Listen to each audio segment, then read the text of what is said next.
So Vladimir Kara-Murza is one of the leaders of the Russian opposition. He was one of the people who helped me get the Magnitsky Act passed in the United States and various countries around the world.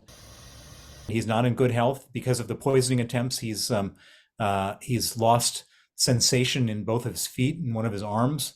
He's lost about 40 pounds. And in my estimation, there's no way he'll survive any sentence over there. Put aside 25 years, even a year or two. They basically take Americans and other Europeans hostage, and then those hostages become bargaining chips. And the only way to stop them would be to get every single American and every single European out of the country.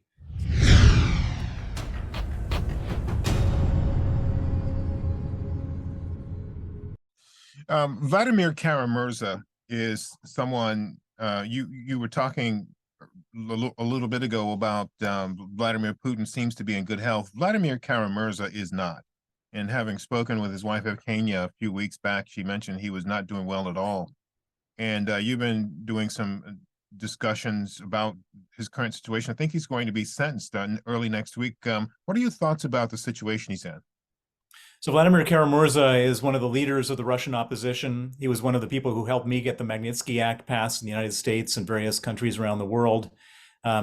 He is a very, very effective and charismatic communicator, and he's hated by Vladimir Putin.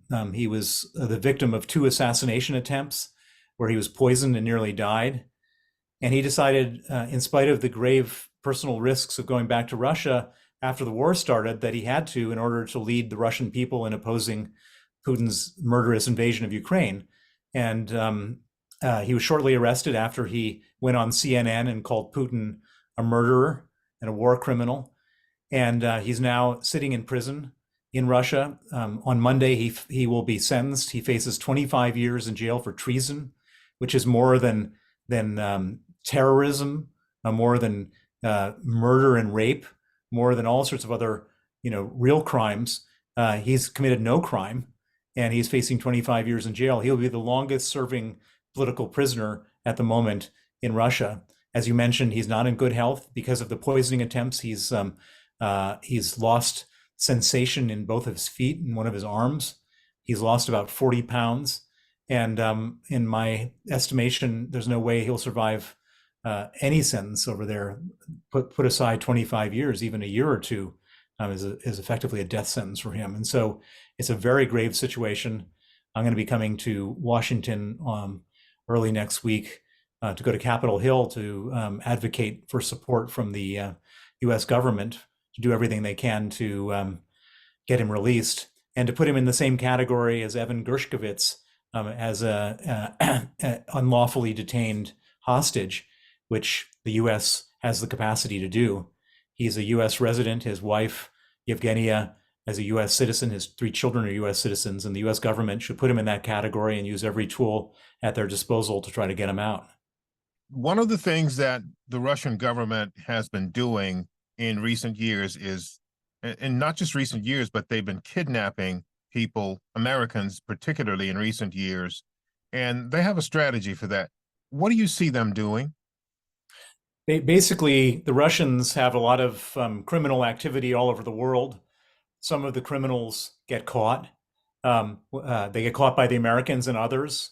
They get prosecuted and they get sent to jail in the West.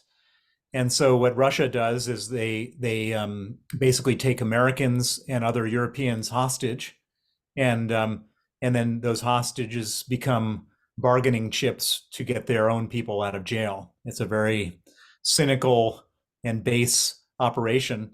It's obvious what they're doing, and they carry on doing it right up till today. The recent arrest of Evan Gershkovich of the Wall Street Journal, that's the latest attempt that they've done, essentially to I suppose try to do exactly what you're saying, because there seems to be plenty of evidence of it. Is there any way?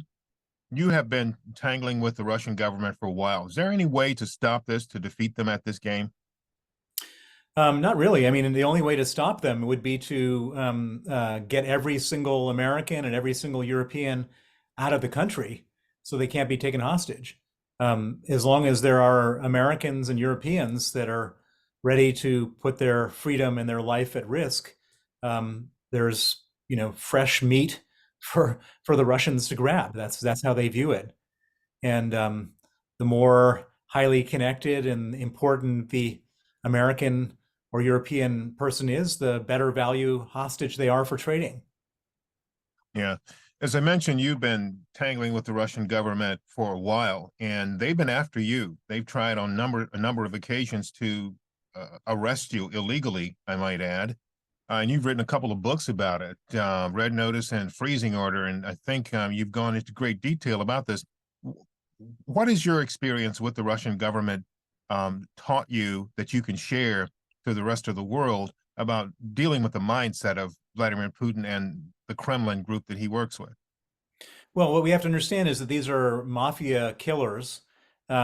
These are not normal people, and the only way to negotiate with them, is from a position of strength. They don't respect weakness. There's no goodwill. There's no compromise, and so we should, in this particular case with the Evan Gershkovich kidnapping, we should probably expel Russian diplomats and Russian journalists from the United States, and we should look for other ways, asymmetric ways of causing Vladimir Putin and the people around him pain, economic pain, business pain, whatever kind of pain that we can come up with. That's the only thing they respect is getting hit back harder than they hit. We've been hearing for months that, maybe even longer than that Vladimir Putin is not in the best of health. Have you heard anything regarding that? Well, I hear the same rumors that you've heard, but I don't believe them to be true. He looks pretty healthy to me. He certainly has all of his, he's swaggering around with Xi Jinping, and getting up on stage and spitting venom at the West. Seems to be in good health to me. I think that those rumors are wishful thinking. I've heard rumors of Vladimir Putin's illnesses as early as 2013, and he seems to be still with us today. Yeah.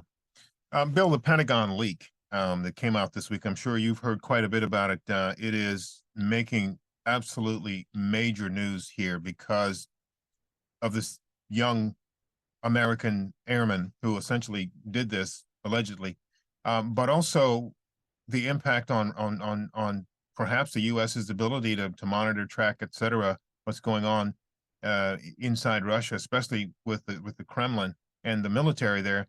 Do you get the sense that there is any concern there coming from Russia based on the people you speak to and the stuff you know? Well, I mean, so of course, the first concern that everyone's going to have in Washington is how did this happen, and who's this guy, and why did he get it, all this stuff, and how did he leak it? But in the leak, there's all sorts of information that could have only come from traitors within Russia. And so, however upset everybody is in Washington, they're probably 10 times as upset in the Kremlin as they say, well, who are the traitors over here? Who's doing all this kind of stuff? And they start out being paranoid over there. And so I can imagine that there is like a massive, sort of sharks feeding on their own blood over there. All sorts of people getting caught up in whatever purges they're organizing, and perhaps some good sources for us will be lost. But I can imagine that a lot of other people who have nothing to do with this will also get caught up in it. So in a certain way, the one thing we can all smile at is that the Russians are all turning on themselves right now. Your own situation, how is that in terms of the Kremlin and its quest to make your life miserable? Well, Vladimir Putin hates me probably more than he hates Vladimir Kara-Murza. Even they've tried to kill me. They've tried to kidnap me. They've tried use 8 Interpol arrest warrants to have me arrested.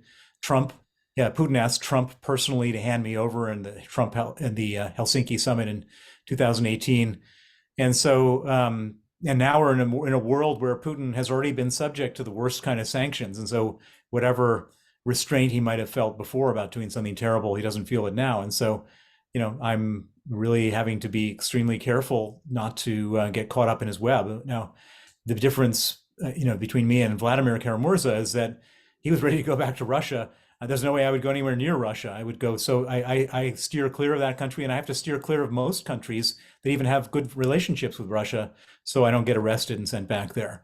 It's it's a constant struggle. I've got to be lucky every day. They only have to be lucky once, and so I put on my high vigilance and try to get through every day and not have them get me. Very important.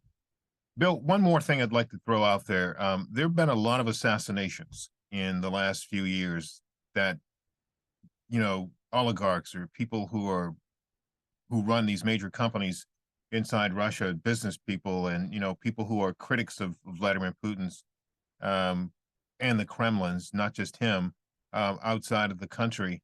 Do you have a sense of what's driving this growing number of assassinations? Yeah, it's very simple that since the sanctions were imposed after Russia invaded Ukraine, the economic pie has shrunk very dramatically in Russia. And so what you have is very simply a bunch of greedy criminals fighting over a smaller pie. And the people who are being killed are people who, in some way or another, sit in front of assets or cash flow that someone else wants to have. And either they're rejecting the attempts for people to get those assets, or the people who they've given the assets to, the other people who wanted them want them dead to make a point. It's just pure mafia fighting over money. That's what it is. There's nothing political about it. It's just pure criminals. Again, kind of like what's probably going on inside the Defense Department there, and in the Kremlin. There's sharks feeding on their own blood. Bill Browder, thank you. Appreciate it. It's always important to get your view on these things. Thank you very much. Thank you.